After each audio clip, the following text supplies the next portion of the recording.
Genesis 49. Then Jacob called for his sons and said, "Gather round so I can tell you what will happen to you in days to come. Assemble and listen, sons of Jacob. Listen to your father Israel. Reuben, you are my firstborn, my might, the first sign of my strength, excelling in honor, excelling in power, turbulent as the waters. You will no longer excel, for you went up unto your father's bed, unto my couch, and defiled it. Simeon and Levi are brothers. Their swords are weapons of violence. Let me not enter their council. Let me not join their assembly. For they have killed men in their anger, and hamstrung oxen as they pleased. Cursed be their anger so fierce, and their fury so cruel.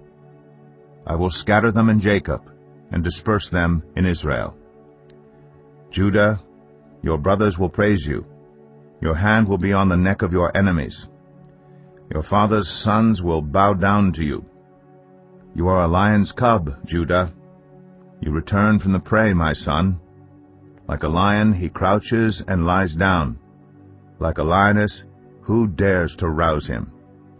The scepter will not depart from Judah, nor the ruler's staff from between his feet, until he to whom it belongs shall come, and the obedience of the nations shall be his.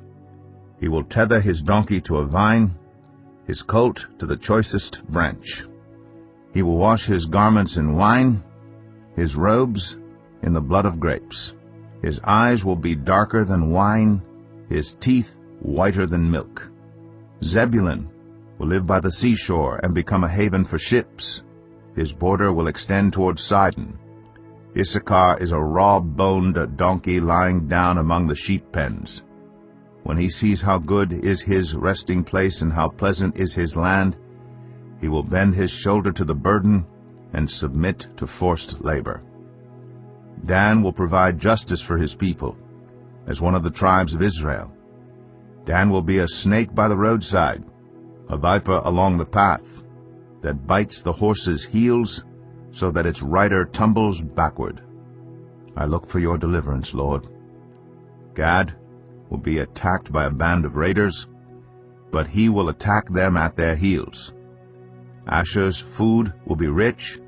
He will provide delicacies fit for a king. Naphtali is a doe set free that bears beautiful fawns.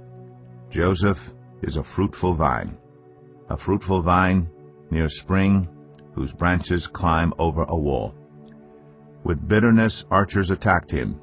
They shot at him with hostility, but his bow remained steady. His strong arm stayed limber. Because of the hand of the mighty one of Jacob, because of the shepherd, the rock of Israel, because of your father's God who helps you, because of the Almighty who blesses you, with blessings of the skies above, blessings of the deep springs below, blessings of the breast and womb. Your father's blessings are greater than the blessings of the ancient mountains, than the bounty of the age-old hills. Let all these rest on the head of Joseph, on the brow of the prince among his brothers. Benjamin is a ravenous wolf. In the morning he devours the prey. In the evening he divides the plunder. All these are the 12 tribes of Israel, and this is what their father said to them when he blessed them, giving each the blessing appropriate to him. Then he gave them these instructions. I am about to be gathered to my people. Bury me with my fathers in the cave in the field of Ephron the Hittite, the cave in the field of Machpelah, near Mamre in Canaan, which Abraham bought along with the field as a burial place from Ephron the Hittite. There Abraham and his wife Sarah were buried. There Isaac and his wife Rebekah were buried. And there I buried Leah. The field and the cave in it were bought from the Hittites. When Jacob had finished giving instructions to his sons, he drew his feet up into the bed, breathed his last, and was gathered to his people. Genesis